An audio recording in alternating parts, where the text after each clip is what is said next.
Muhammad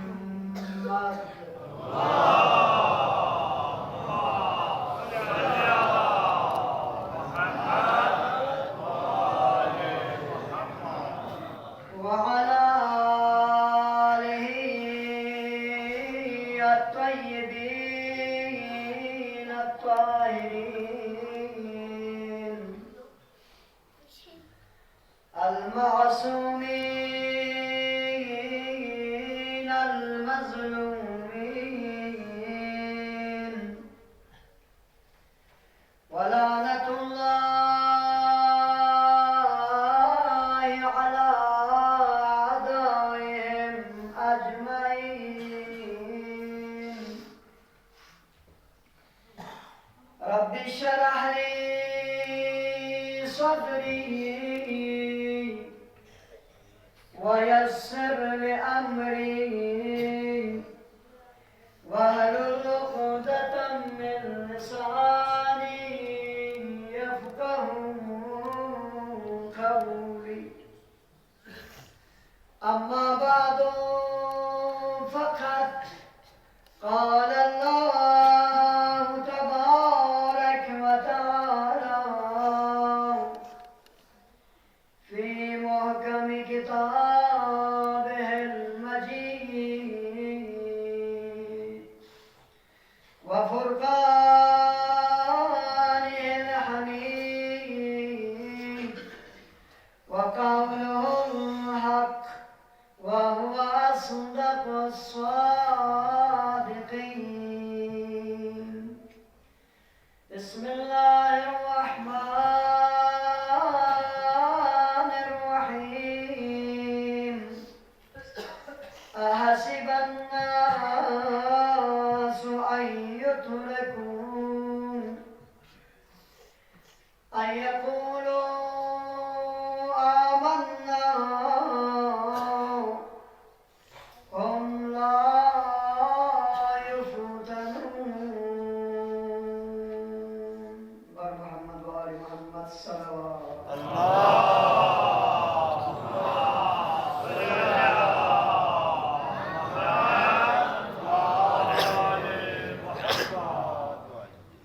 پروردگارا بحق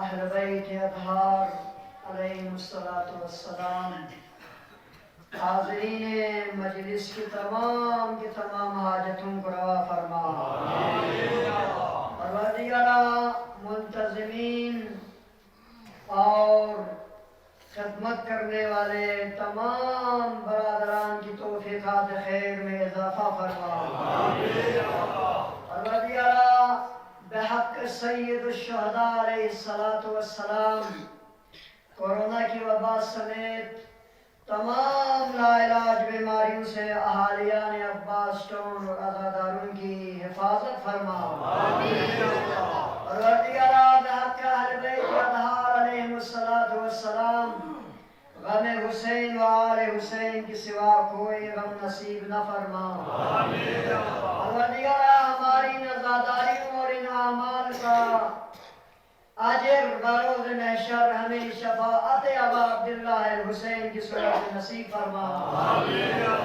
پروردگارا قلب ناظرین حضرت حجت ابن الحسن کو ہم سب پہ خوشنود راضی فرما پروردگارا تمام مرحومین کے قبور کو نور حسین و آل حسین سے منور فرما اور محمد و آل محمد صلوات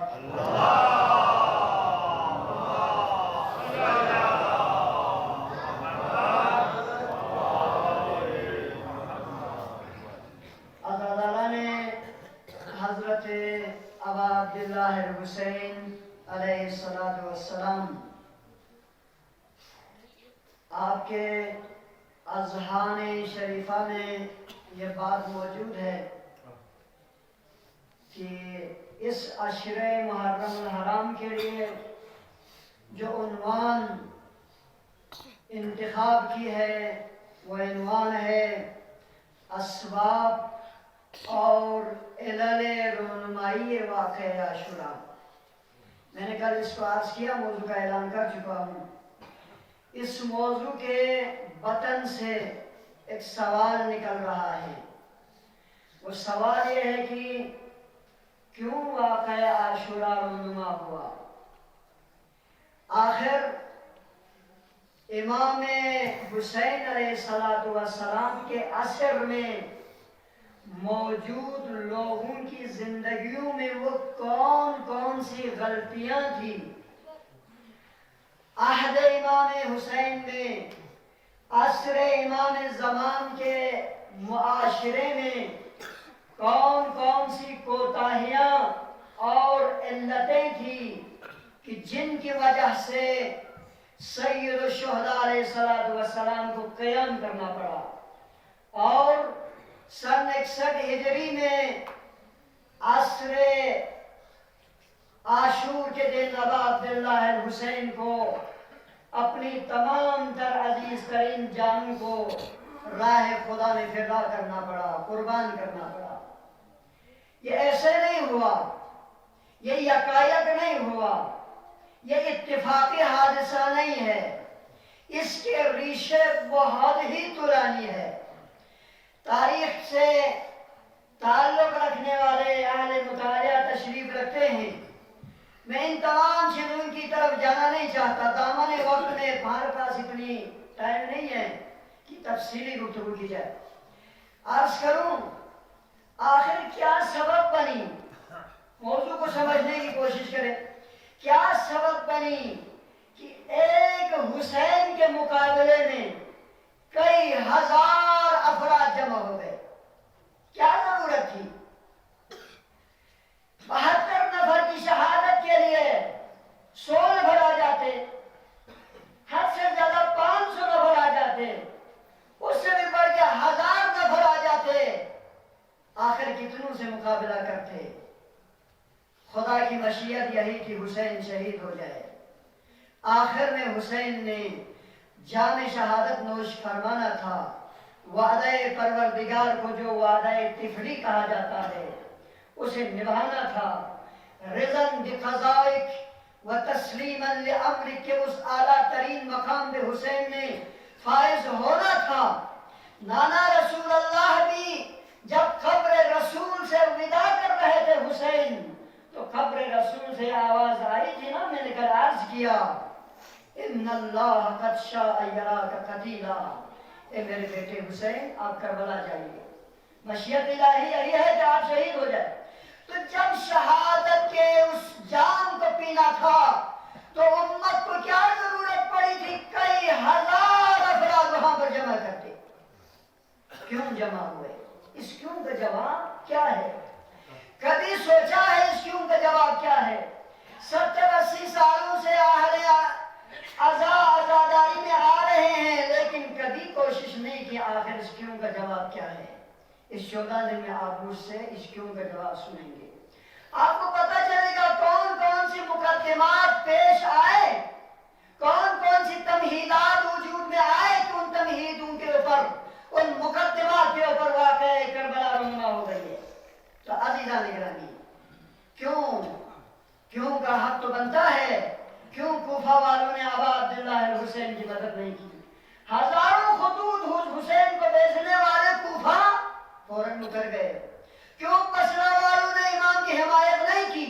کیوں گرد نواح میں رہنے والے لوگوں نے امام کی حمایت نہیں کی؟ امام نے خط بھی بھیجے بہت ساروں کو، کسی نے حمایت کا اعلان نہیں کیا، کوئی نہیں آئے، لیکن مقابل میں ڈرایا ہو فوراً دمکایا اور فوراً ہزاروں کے ٹھاٹھے مارتا ہوا لوگوں کا سمندر عرض نینوا پہ جمع ہو گیا۔ اس کیوں کا جواب چاہیے ہمیں۔ عزیزان گرامی، صلوات پڑھے محمد آل محمد پہ۔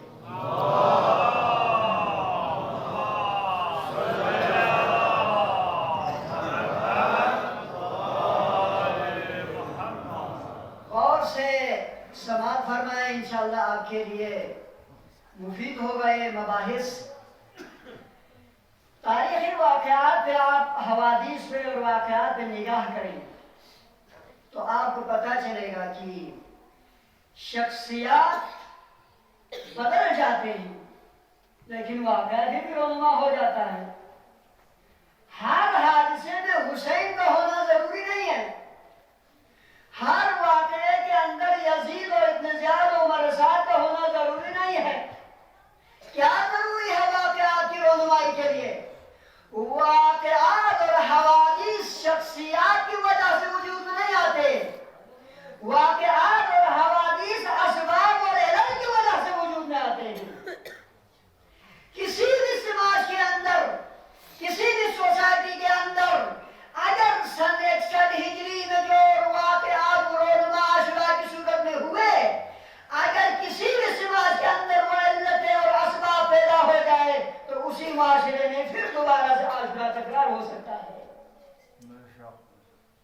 عبداللہ الحسین کے ہونے کی ضرورت نہیں ہے، عمر سعد و یزید کے ہونے کی ضرورت نہیں ہے۔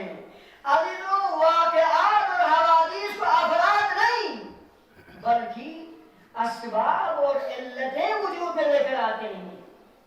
اپنے شمال کی طرف نگاہ اٹھا کر دیکھتے رہیے گا، کہیں ایسا نہ ہو کہ وہ علائم اور وہ علتیں اور وہ اسباب جو سن 61 ہجری میں عصر ابا عبداللہ الحسین کے معاشرے میں تھے، کہیں وہ ہمارے معاشرے میں تو نہیں ہے، کہیں ہم بھی ان غلطیوں سے دو چار تو نہیں ہیں، کہیں پہ وہ کوتاہیاں بھی ہمارے سماج میں پھر دوبارہ سے سر اٹھا تو نہیں رہے ہیں۔ ضرورت ہے غور و تفکر کرنے کی۔ اہل تدبر ہے آپ، اہل تفکر ہے آپ، غور کریں۔ واقعات ایسے عنوان نہیں ہوتے ہیں، علتیں ہیں۔ ہر واقعے کے پیچھے کوئی نہ کوئی علت اور اسباب ہوتی ہے۔ علتیں اور اسباب واقعات کو لے کر آتے ہیں۔ اب عبداللہ الحسین کے دور میں جن علتوں کی وجہ سے واقعہ عاشورہ رونما ہوا، ان میں سے ایک علت کیا ہے؟ ایک عظیم علت جس کی طرح میں آج اشارہ کروں، وہ خدا سے دوری ہے۔ حسین کے دور میں لوگ خدا کو بھول چکے تھے، خدا ان کی زندگی سے کم رنگ ہو چکا تھا، خدا کو وہ لوگ ثانوی حیثیت دے کر رکھا ہوا تھا۔ جس قوم کے اندر خدا کی قسم خدا کو اولویت دینے کے بجائے ثانوی حیثیت عطا کرے، اس قوم کے اندر عاشورہ پھر تکرار ہو سکتا ہے۔ اس قوم میں زمانے کا حسین اس قوم کے ہاتھوں پھر دوبارہ شہید ہو سکتا ہے۔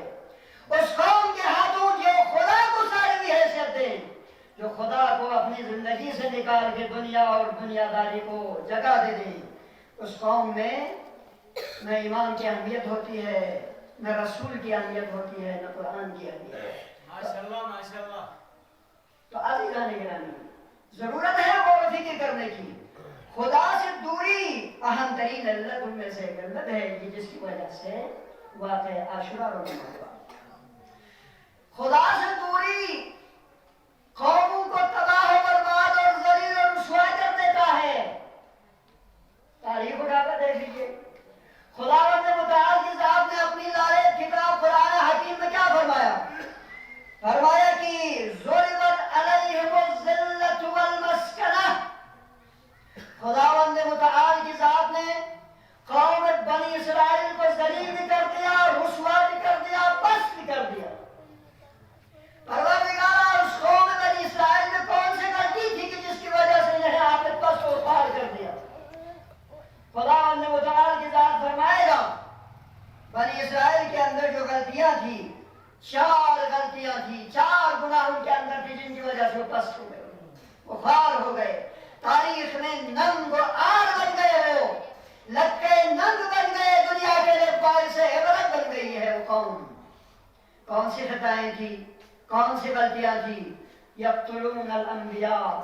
پہلی بات یہ ہے، وہ قوم جو بنی اسرائیل خوار ہو گئی، وہ اس لیے ہو گئی چونکہ انہوں نے اپنے انبیاء اور اپنے بزرگ شخصیات کو کنار لگا دیا، ہٹا دیا میدان سے۔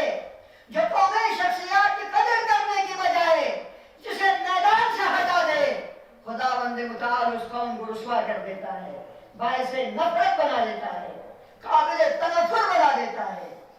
عزیزو، بچے رہا ان گناہوں سے۔ دوسرا کام کیا تھا ان کی؟ یہ لوگ خدا کو بھول چکا تھا، خدا کو بھول چکا تھا، خدا کی کوئی اہمیت اس قوم کے اندر نہیں تھی، اس وجہ سے خدا نے انہیں خوار کر دیا۔ تیسری گناہ کیا تھی اس قوم کی؟ تیسری گناہ یہ تھی، یہ لوگ معصیت کرتے تھے، یعنی نافرمانی کرتے تھے خدا کا۔ خدا نے کہا ہے خواتین، بنی اسرائیل کے اندر موجود خواتین پردہ کر لو، بے حجابی کرنے لگا۔ اگر آج خدا نہ خواستہ ہمارے سماج کے اندر، ہمارے عصر کے اندر بھی عورتیں اگر بے حجاب ہو گئی نا، تو نہ سمجھے کہ یہ بے حجابی بس آرام سے بیٹھ جائے گی، ختم ہو جائے گی، نہیں، یہ بے حجابی پوری قوم کو لے ڈوبے گی، یہ بدبختی پوری قوم کے اوپر عائد ہو جائے گی۔ مت سمجھے قوم کے اندر کوئی افراد آ کر گناہ کرتا ہے، نافرمانی پروردگار کا ارتکاب ہو رہا ہے، حقوق اللہ کا خیال نہیں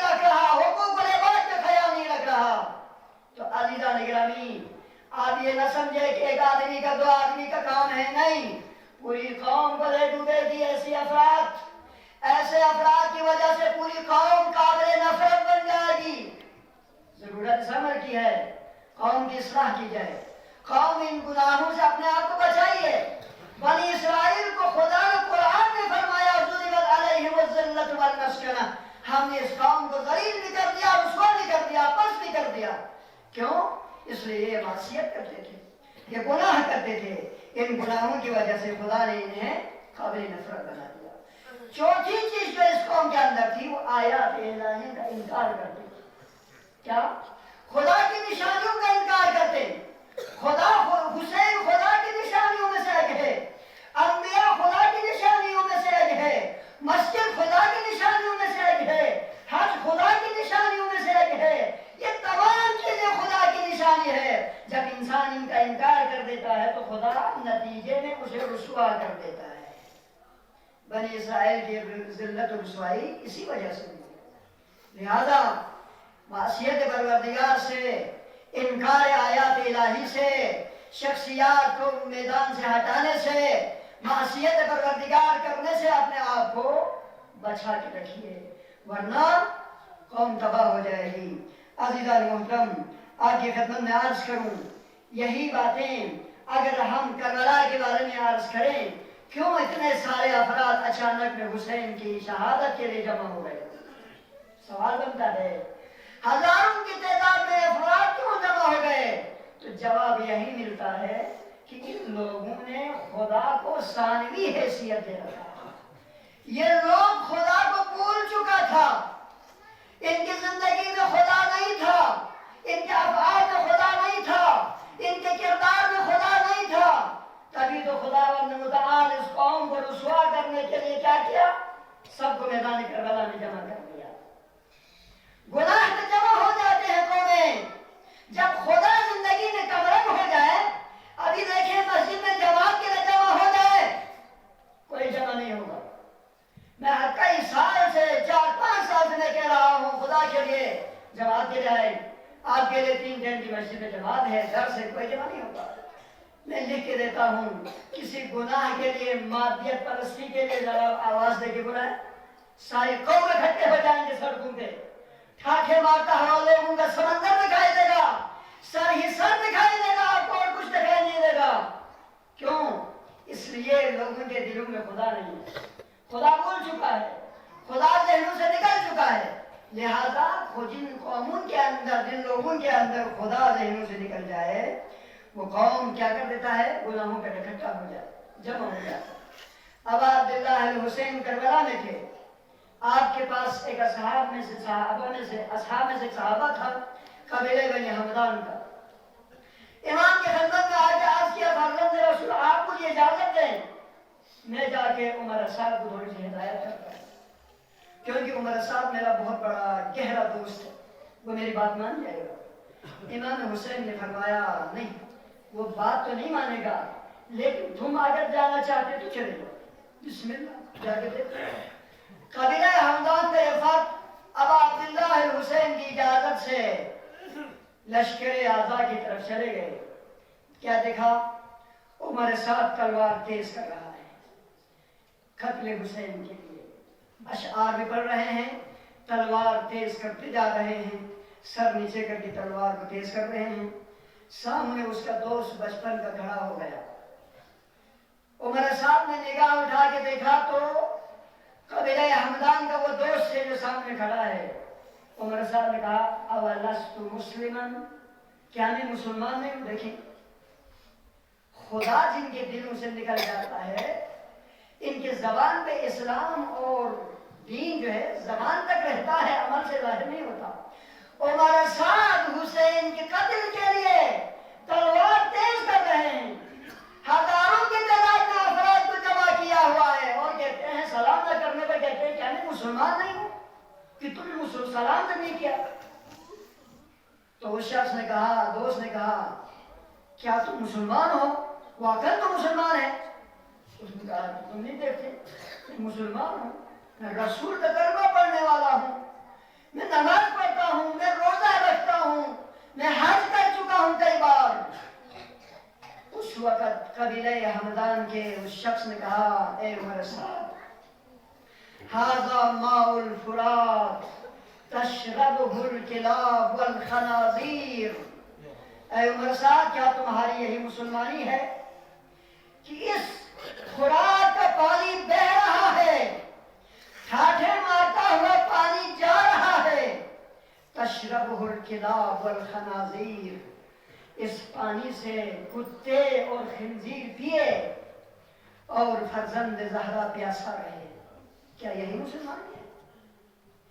کیا 3 4 سالہ 5 سالہ بچوں کو پیاس کے عالم میں رکھنا یہی مسلمانی ہے؟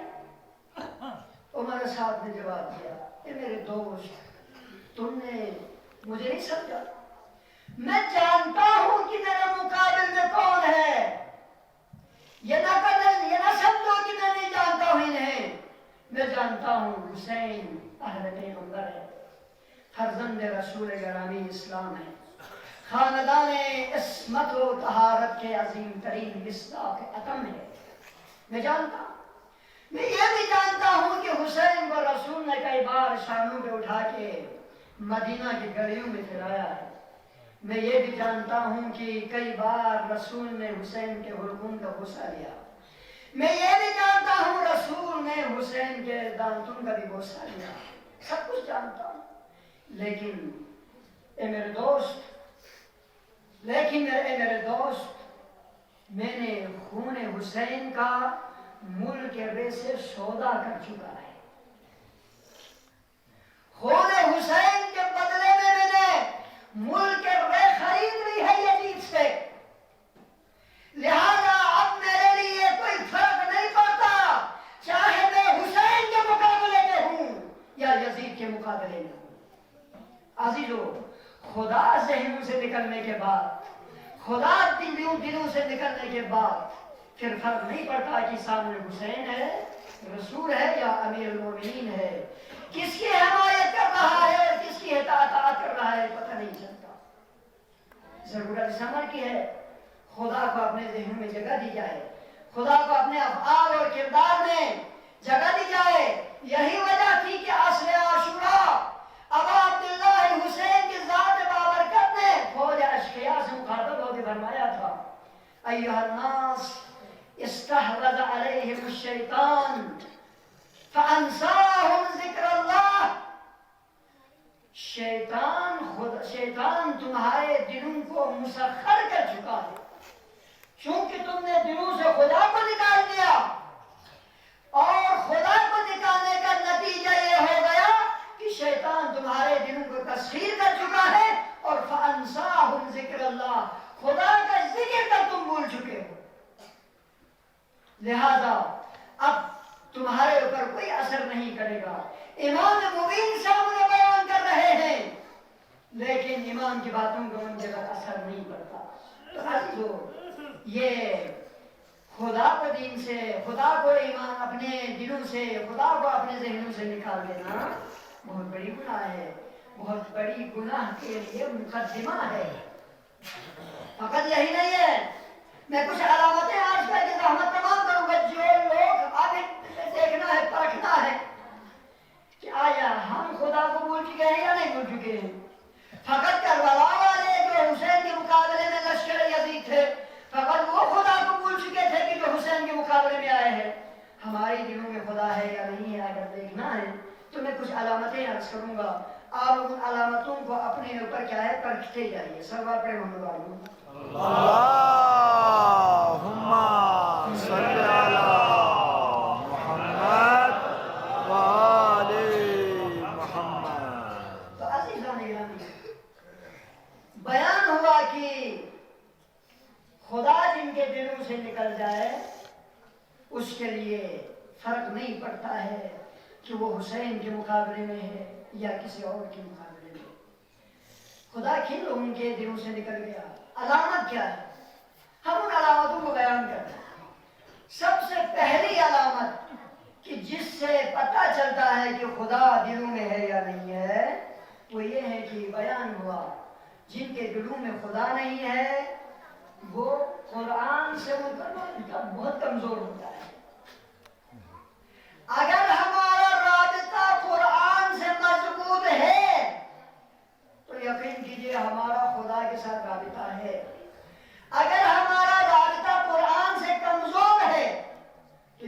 کیجئے گا، میں علامت قرآن اور آیات کی روشنی میں پڑھ رہا ہوں، اگر ہمارا رابطہ قرآن سے کمزور ہے یا رابطہ ہی نہیں ہے تو یہ اس کا مطلب یہ ہے کہ ہمارے دلوں سے خدا نکل چکا ہے۔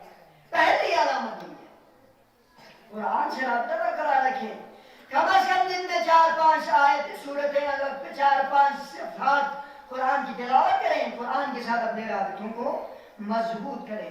قرآن کے ساتھ جن کا رابطہ کمزور ہو، یقین کیجئے گا ان کا رابطہ خدا سے کمزور ہوتا ہی ہے۔ قرآن وہ واحد ذریعہ ہے کہ جس سے خدا سے رابطہ ہو جاتا ہے، خدا کا کلام ہے قرآن، خدا سے گفتگو کرنے کا ذریعہ قرآن مجید ہے۔ قرآن مجید سے اگر رابطہ ہے تو یقین کیجئے ہمارا رابطہ خدا سے ہے، قرآن سے رابطہ نہیں ہے تو ہمارے خدا کے ساتھ رابطہ نہیں ہے۔ عزیزو، قرآن وہ عظیم کتاب ہے کہ جو نور ہے، منشأ نور ہے۔ قرآن انسان کے دلوں میں اثر انداز ہوتا ہے۔ جبیر نامی ایک مشرک تھا، پیغمبر کی درگاہ میں آیا کسی کام سے، پیغمبر نماز پڑھا رہے تھے مسجد میں، سورہ طور کی آیہ مجیدہ کی تلاوت کی پیغمبر نے نماز میں، اِنَّا رَبَّكَ لَوَاقِعٌ، یعنی تمہارا پروردگار جو ہے جو عذاب نازل کرنا چاہتے ہیں وہ عذاب نازل کر کے ہی رکھا ہے۔ مَا لَهُ دَافِعٌ، کوئی بھی طاقت عذاب پروردگار کو ٹال نہیں سکے گا۔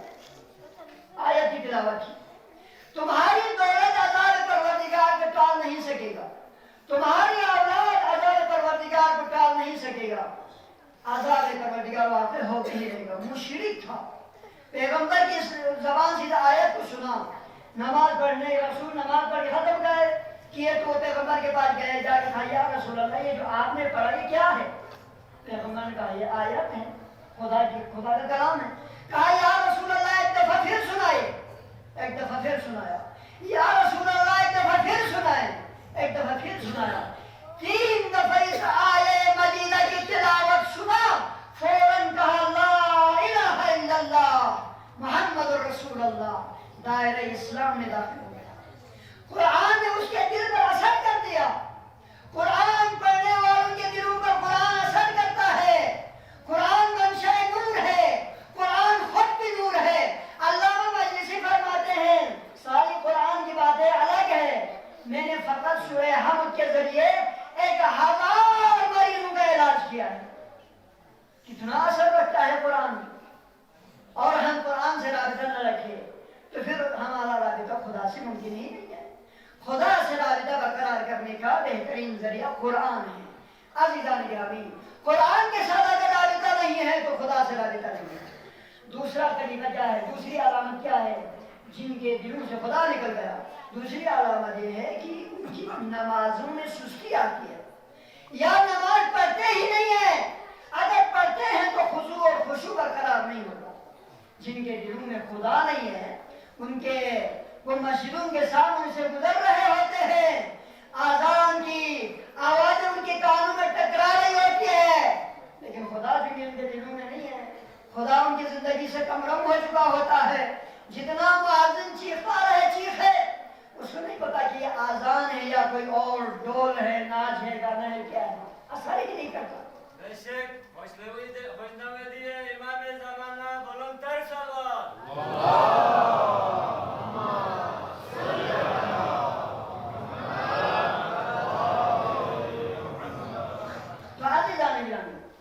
نماز سے انسان کا پتہ چل جاتا ہے کہ اس کا خدا کے ساتھ کتنا رابطہ ہے۔ آپ لوگ اپنے اپنے معیاروں کو برابر کریں، آیا ہمارا رابطہ قرآن سے ہے یا نہیں ہے؟ آیا ہماری نمازوں میں سستی اور کوتاہی تو نہیں ہے؟ اگر یہ 2 چیزیں ہیں تو مطلب یہ ہے کہ خدا ہمارے دلوں سے نکل چکا ہے، خدا ہماری زندگی میں کم رنگ ہو چکا ہے۔ جناب جعفر ابن ابی طالب کو پیغمبر گرامی اسلام کی ذات نے حبشہ بھیجا تھا، حبشہ بھیجا تبلیغ کے لیے۔ جب پیغمبر کو خیبر میں فتح نصیب ہوئی تو اس وقت حضرت جعفر ابن ابی طالب واپس آ گئے۔ پیغمبر بہت خوش ہو گئے، کہا کہ میں جعفر کی واپسی میں خوشی مناؤں یا خیبر میں فتح کی خوشی مناؤں، یعنی فتح خیبر کو جعفر کی واپسی میں